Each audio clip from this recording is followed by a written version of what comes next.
right, let's see what we got. All the way up. Go! Here's Chauncey Billups. Here it is. He's got it. He's got it. Chauncey Billups hits the three. With the steal and the drive. Lays it up. Lays it in. Count that, baby. And a foul. Bonjour à toutes, bonjour à tous et bienvenue dans l'épisode 70 des Chroniques de Motor City.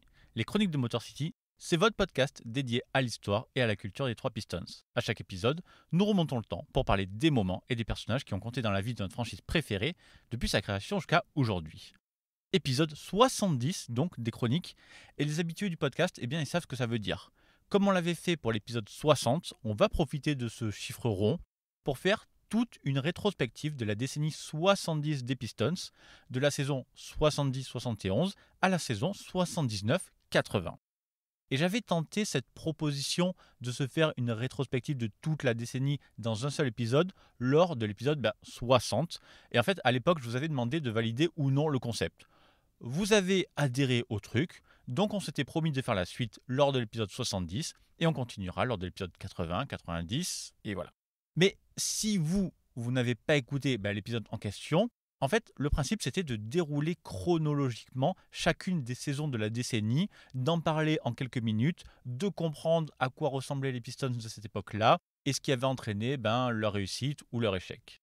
Et on avait été gâtés, puisque sur les 10 saisons qu'on avait chroniquées, on avait eu 10 bilans négatifs, 4 participations seulement en play-off pour une seule série de gagnés et 6 entraîneurs différents.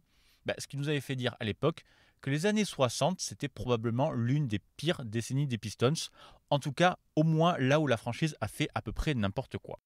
Et comme la décennie se finissait par une saison horrible où Détroit était la dernière équipe de l'Est et la deuxième pire équipe NBA, eh bien on pouvait au moins s'attendre à un gros renfort à la draft pour commencer la décennie 70.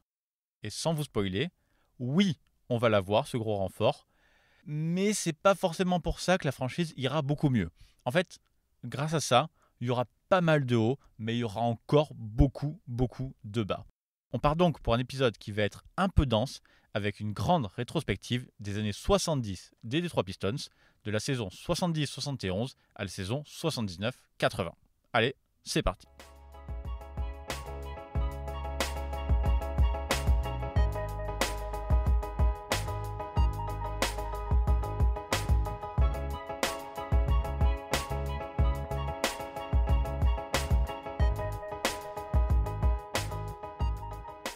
Notre décennie commence donc le 23 mars 1970 avec cette fameuse draft de Bob Lanier par les Pistons. Nos Pistons ont fini dernier de l'Est et ont gagné le premier choix de la draft à pile ou face avec les Rockets, dernier de l'Ouest. Grâce à ce coup de chance, ils ont sélectionné Bob Lanier alors même qu'il était dans un lit d'hôpital suite à son opération du ligament du genou, une blessure qu'il s'était fait lors du tournoi NCAA avec sa fac de Saint-Bonaventure. Bob Lanier va pourtant revenir pour le training camp et va jouer les 82 matchs de cette saison 70-71. Mais rétrospectivement, on sait que Bob Lanier est revenu trop tôt. D'ailleurs, il ne jouera que 24 minutes de jeu en moyenne, alors qu'il est déjà l'un des meilleurs joueurs de l'équipe. Mais pas le meilleur, puisque ce titre il est plutôt réservé à Dave Bing, qui est dans sa 5e saison avec les Pistons et qui fera probablement la meilleure saison de sa carrière. 27 points et 5 passes de moyenne, son meilleur chiffre en termes d'efficacité avec 47% de réussite dans une ligue à l'époque dominée par les grands, une place de starter au All-Star Game pour la première fois de sa carrière et surtout une 3e place au MVP derrière Kareem Abdul-Jabbar et Jerry West, mais devant Willis Reed ou Oscar Robertson. Et avec Bing en grande forme et Bob Lanier qui devient de suite l'encre dans la raquette dont les Pistons avaient besoin, eh bien Détroit démarre la saison sur un 9-0, soit le meilleur bilan de l'histoire de la franchise. Alors, la suite de la saison sera beaucoup plus contrastée avec une inconstance assez flagrante sur la deuxième partie. Et du coup, Détroit rate malheureusement les playoffs, mais finit avec un bilan très positif de 45 victoires pour 37 défaites. Et cette anomalie s'explique par le fait qu'il soit repassé à l'Ouest et qu'il finisse dernier de la Midwest Division. Par exemple, Pour comparer, à l'Est, les Hawks, eux, ils font les playoffs avec seulement 36 victoires. Mais cette saison des Pistons, rien que par le bilan, est une réussite, puisqu'il s'agit du premier bilan positif depuis la saison 1955-1956. En fait, c'est bien simple. En 13 ans, depuis que les Pistons avaient déménagé dans la Motor City, ils n'avaient jamais enregistré plus de victoires que de défaites.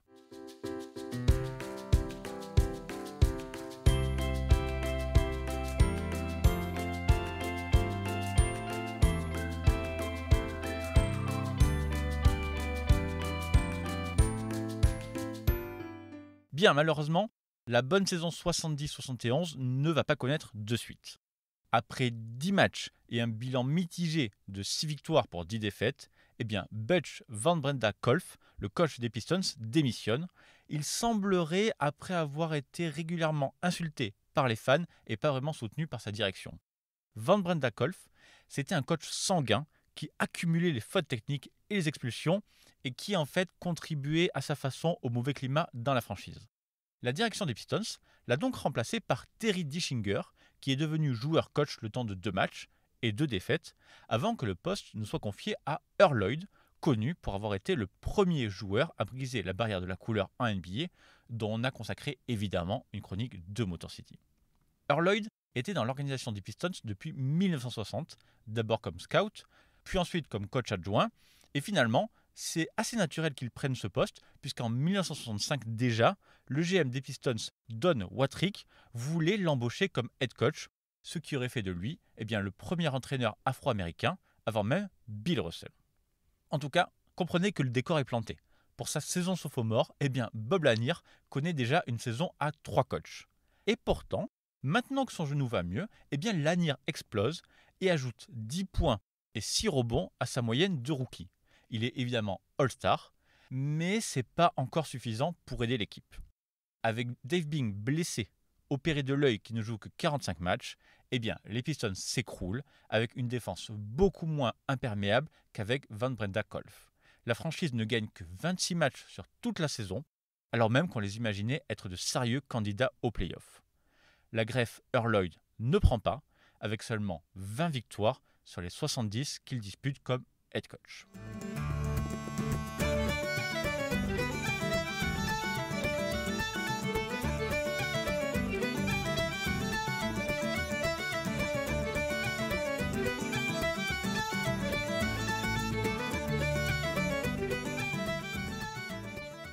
Et Earl Lloyd n'aura pas la chance de se rattraper, puisqu'il est viré après seulement 7 matchs de cette nouvelle saison 72-73.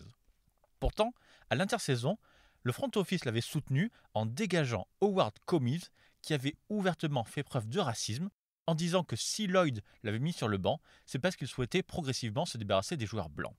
Bref, l'instabilité de la franchise continue et place cette fois-ci à Ray Scott, l'assistant de Lloyd, et là tout d'un coup, un miracle va apparaître. Les fidèles du podcast ne seront pas surpris puisqu'on a dédié une chronique entière à Ray Scott, mais l'ancien joueur des Pistons va se révéler être un super coach. Il va mettre un peu d'ordre dans le groupe et va s'appuyer sur les valeurs collectives. Tout d'un coup, le roster vit beaucoup mieux et chacun commence à en faire un tout petit peu plus. Les Pistons de Ray Scott sont une petite sensation sur l'année civile 73, avec une série de 6 victoires consécutives en janvier, une autre de 5 en février et une dernière de 5 victoires une nouvelle fois pour boucler la saison régulière. Au total, Ray Scott gagne 38 matchs comme coach et les Pistons échouent de peu à avoir un bilan positif puisqu'ils finissent à 40-42. Et pour sa 3e saison, Bob Lanier, lui, est enfin complètement débarrassé de ses douleurs et peut enfin jouer son jeu, lui qui s'appuyait énormément sur sa mobilité durant ses années NCAA. Il finit cette saison-là à 14,9 rebonds, ce qui sera la meilleure marque de sa carrière, et il s'affirme maintenant comme le meilleur joueur des Pistons. En novembre, il score 48 points sur la tête des Trail Blazers, son record en carrière, et un mois plus tard, contre Seattle, Lanier prend 33 rebonds, établissant le record all-time pour un joueur des Pistons, un record qui ne sera battu qu'en 1992, quand Dennis Rodman réussira l'exploit d'en prendre 34.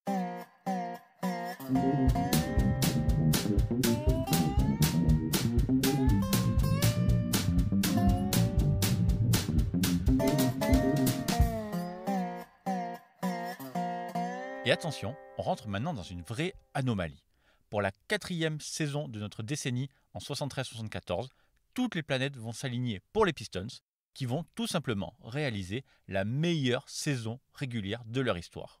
De la stabilité, pas de blessures majeures et un coach en osmose avec ses joueurs, ça donne 52 victoires pour seulement 30 défaites, c'est-à-dire le meilleur bilan de l'histoire de la franchise.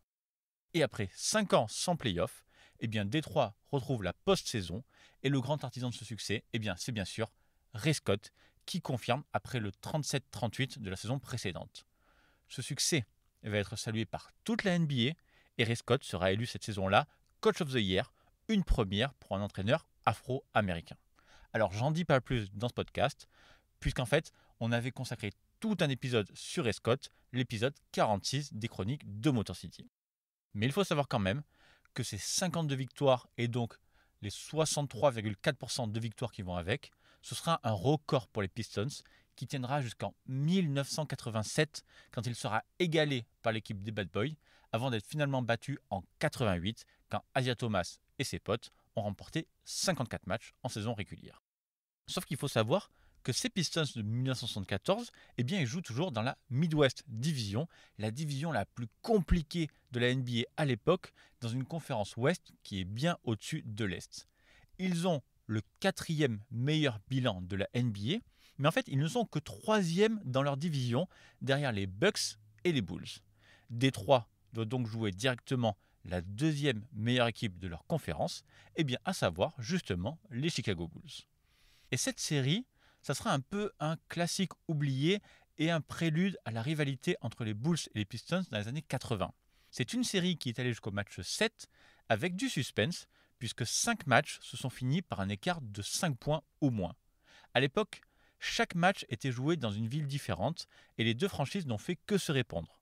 Lors des matchs 1 et 2, chaque équipe gagne à l'extérieur, puis Chicago est le premier à gagner un match à la maison au match 3, mais ensuite, les Pistons vont revenir, tout ça jusqu'au Game 7, remporté par les Bulls chez eux de très peu, 96-94.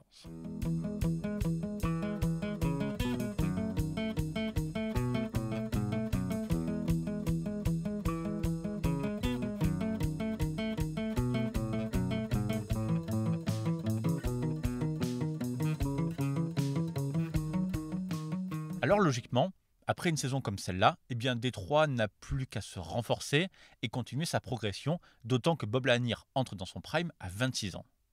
Et sauf que malheureusement, l'autre franchise player des Pistons, Dave Bing, commence un petit peu à faire parler de lui. À l'été 1974, Fred Zollner a vendu la franchise à Bill Davidson et Dave Bing veut renégocier son contrat avec le nouveau propriétaire. Sauf que Davidson se montre inflexible et ne lâche rien du tout, jusqu'à ce que lui et Bing, ou en tout cas que la franchise et Dave Bing, entrent dans un bras de fer. Les deux parties ne se parlent plus que par avocat interposé, et Dave Bing ira jusqu'à être suspendu de l'équipe et ne sera pas invité pour le Training Camp 1974. Alors, les choses rentreront dans l'ordre avant le début de la saison, mais il y aura une cassure entre Dave Bing et la franchise. Bing fera pourtant une belle saison en 1975, mais il sera moins efficace, moins décisif, ce qui ne va pas arranger Ray Scott qui devra faire face cette saison-là à énormément de blessures. À un moment de la saison, le coach des Pistons n'avait même pas 10 joueurs valides pour faire 2 équipes à l'entraînement.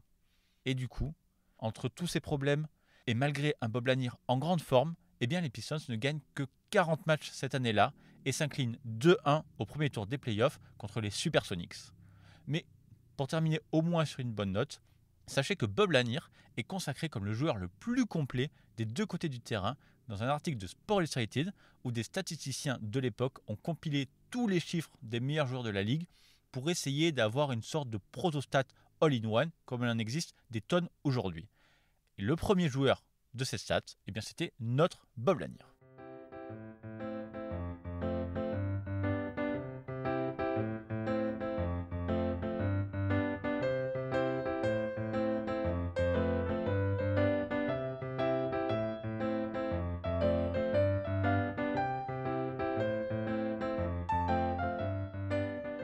Mais tout aussi fort qu'il soit, eh bien Bob Lanier est aussi régulièrement blessé et rate toujours une dizaine de matchs chaque saison.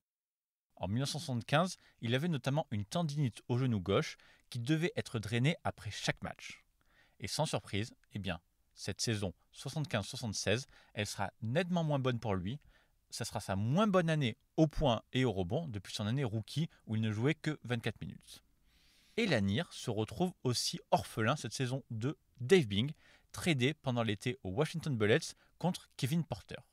Alors ce trade, c'est clairement un move à moyen terme pour les Pistons. Bing est évidemment beaucoup plus fort que Porter. Il finit par exemple 6e au MVP pour sa première année avec les Bullets en 1976. Mais Porter, lui, est plus jeune. Il n'a que 25 ans et c'est un meilleur passeur. Sauf que le changement, eh bien, ça prend du temps. Et les Pistons ont une mauvaise série dès le mois de décembre. Ils perdent 20 matchs sur 26 pour arriver jusqu'à la mi-saison.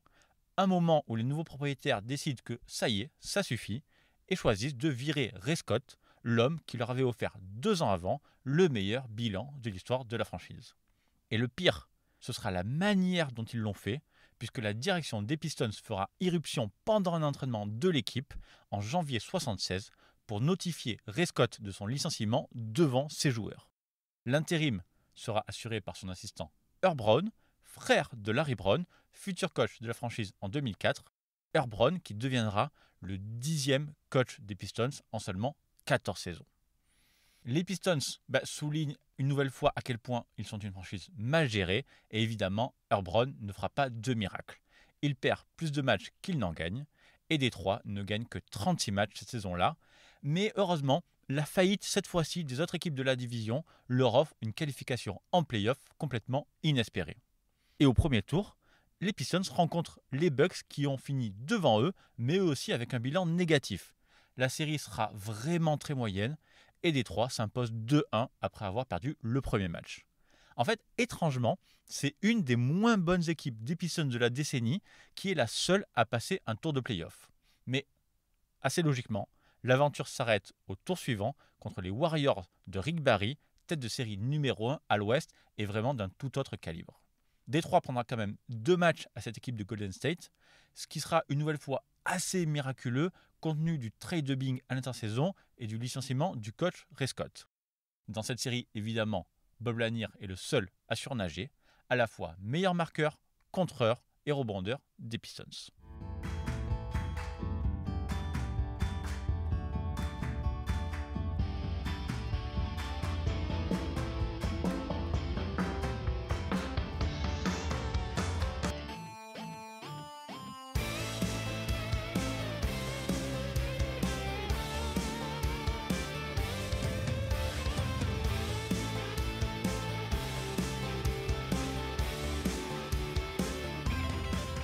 Un événement marquant a lieu à l'été 1976.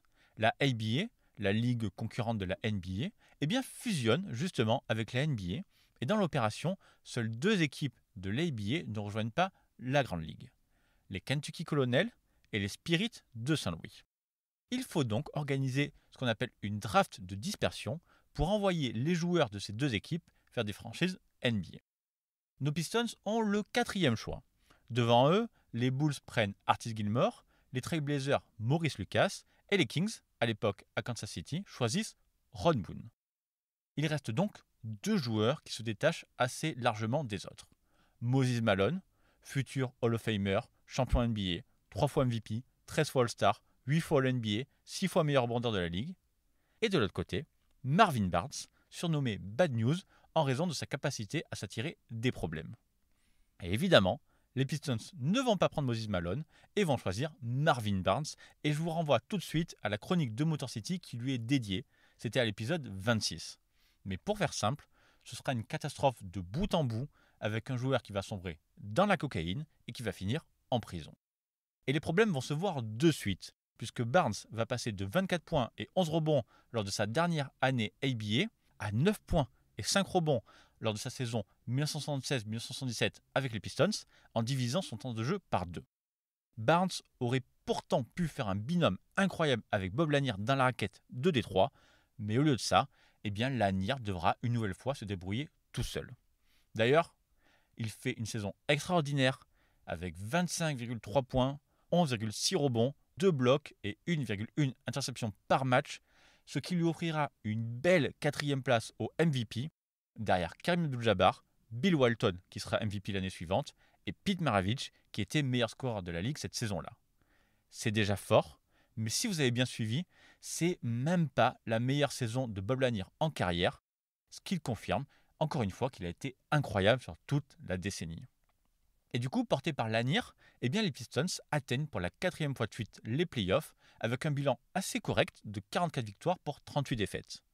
Sachant qu'avant cette série de 4 victoires de suite pour les playoffs, il n'avait atteint la post-saison qu'une fois en 10 ans, eh bien on peut quand même considérer que la série des années 70 est quand même assez meilleure que les années 60. Malheureusement, eh bien c'est encore les Warriors qui vont stopper les Pistons, cette fois-ci au premier tour, 2-1, alors même que Détroit avait pris le premier match. Mais dans cette saison assez dingue, entre les caprices de Marvin Barnes et les exubérances du coach Herb Brown qui hurlait tout le temps, eh bien les Pistons ne pouvaient pas vraiment espérer mieux.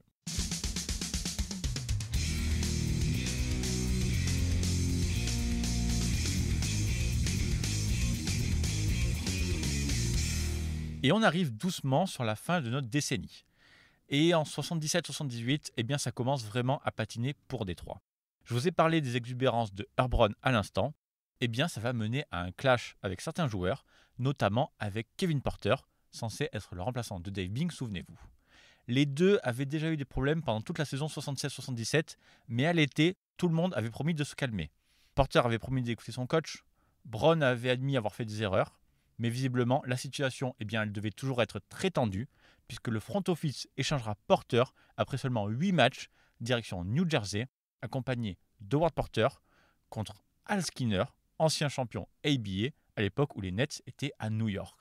Mais en fait, le grand ménage concernera aussi Herb Brown, qui sera dégagé un mois plus tard, alors que l'équipe en était à 9 victoires pour 15 défaites.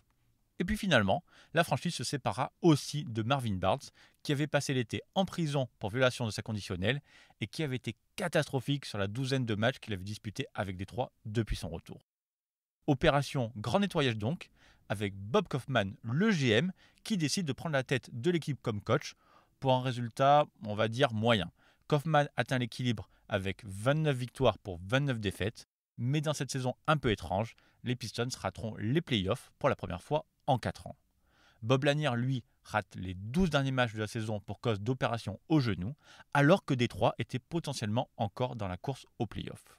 Et tout ça, toute cette situation très compliquée, ces changements constants de coach, c'en est trop pour le propriétaire des Pistons, Bill Davidson, qui décide de tout changer dans l'organisation.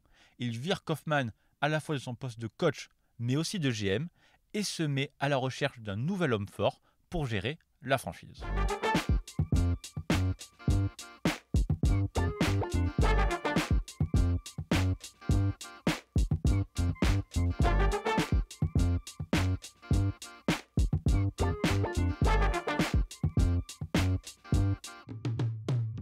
Et cet homme fort, cet homme qui dirigera les Pistons à partir de cette saison 78-79, eh bien ce sera Dick Vitale.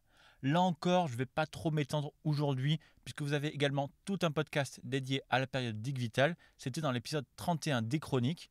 Mais pour résumer, en fait, ça va être très très dur, et ça dès le début. Vitale, c'est une superstar depuis qu'il a mené la petite université de Détroit jusqu'au tournoi NCAA. Et en fait, déjà à l'époque, Vitale, c'est un vrai personnage qui en fait des tonnes, qui hurle, qui est bruyant, enthousiaste, constamment dans l'agitation. Et Davidson va le mettre au centre du projet des Pistons, qui déménage cette année-là au Pontiac Silverdome. Vitale doit à la fois faire gagner l'équipe, ramener les talents locaux, ce qui explique la draft de Terry Tyler et John Long cette année-là, et également remplir la salle grâce à sa popularité. Bref, vous comprenez que c'est beaucoup trop pour un seul homme. Après les 3 défaites lors des 3 premiers matchs, Vitale est hospitalisé pour des problèmes d'estomac liés au stress. Les Pistons perdront encore 2 matchs avant que Vitale ne revienne, que l'équipe gagne son premier match de la saison, mais que le coach soit expulsé et traîné dehors par un agent de la sécurité parce qu'il contestait une décision de l'arbitre. Bref, avec Vitale, c'était le cirque permanent et ça s'est vraiment très mal passé. Il a un roster beaucoup trop faible et Vitale, comme coach, se montre incapable de s'adapter à la NBA. Il utilise 23 joueurs lors de cette saison-là, un record pour la franchise à l'époque, et en fait, aucun d'entre eux n'arrive à se mettre en valeur, à part peut-être ML Carr qui signe la meilleure saison de sa carrière.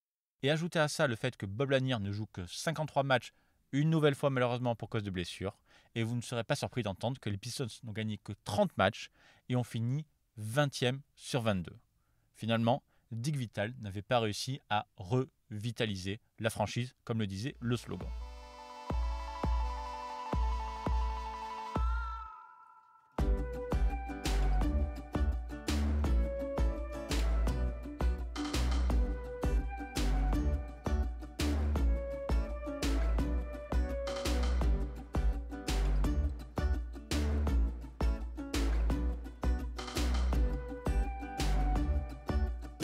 Et ce n'est pas pour la dernière saison de notre décennie en 79-80 qu'il va avoir l'occasion de le faire.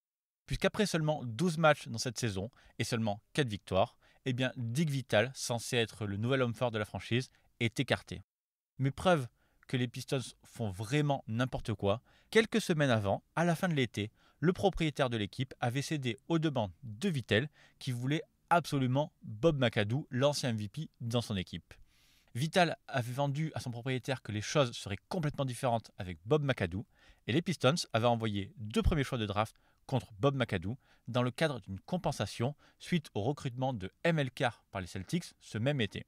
Donc pour que vous compreniez bien, Détroit perd un de ses meilleurs joueurs avec ML Carr, donne 2 premiers choix de draft pour récupérer McAdoo, puis vire le coach qui le voulait absolument dans la foulée.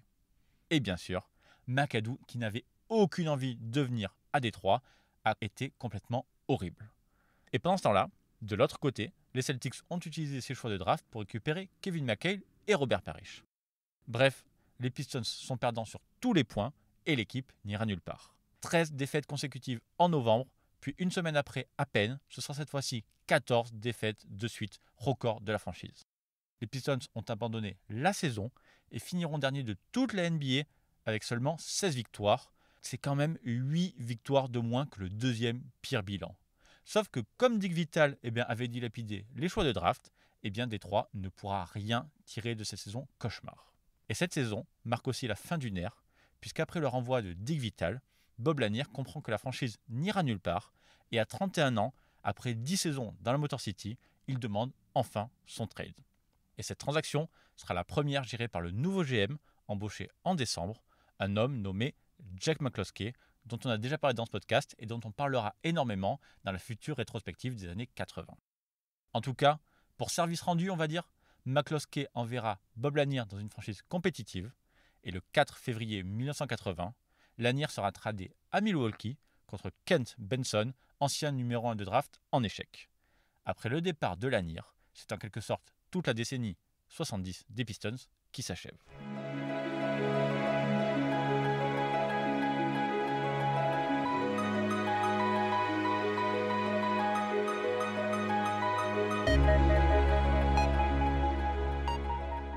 Pour conclure, on a donc 10 saisons, seulement 3 bilans positifs, 4 participations consécutives en play-off quand même, pour une seule série de gagnés, mais surtout 8 entraîneurs différents. Les Pistons, en fait, des années 70, ont beaucoup ressemblé aux Pistons des années 60, peut-être avec comme seule différence qu'ils avaient cette fois-ci un franchise player de top niveau avec Bob Lanier. Sans trop de surprise, comme je l'ai dit en intro, ces Pistons ont eu énormément de bas, mais cette fois-ci, il y a eu quand même de bons moments, avec au moins 3 saisons, on va dire, calibre MVP de Bob Lanier, et la meilleure saison all-time jusque-là, en 1974, avec le coach Ray Scott. Mais malheureusement, la décennie s'est finie de la pire des façons possibles, mais vous verrez que c'est peut-être exactement ce que les Pistons avaient besoin a posteriori. Nous, on va s'arrêter là. Ce podcast est déjà bien assez long. C'est la deuxième rétrospective de toute une décennie. J'espère que ce podcast vous a plu, comme celui des années 60 a pu vous plaire. N'hésitez pas vraiment à me le dire si c'est le cas et si vous êtes OK, on continuera cette histoire pour l'épisode 80. En attendant, comme d'habitude, les chroniques de Motor City sont à retrouver sur toutes les bonnes applis de podcast, Apple Podcast, Spotify, Google Podcast, etc. etc. N'oubliez pas également que les anciens épisodes sont uploadés sur YouTube petit à petit. Donc, en attendant le prochain podcast, on se retrouve là-bas ou sur Twitter, @MotorCityPod. N'hésitez pas, franchement, à me donner votre avis sur l'épisode. Sachez que pour le prochain podcast, on sera sur une escale, mais je n'ai pas encore exactement décidé laquelle. Quoi qu'il en soit, Merci encore pour votre soutien et à très bientôt pour une prochaine chronique. Bye.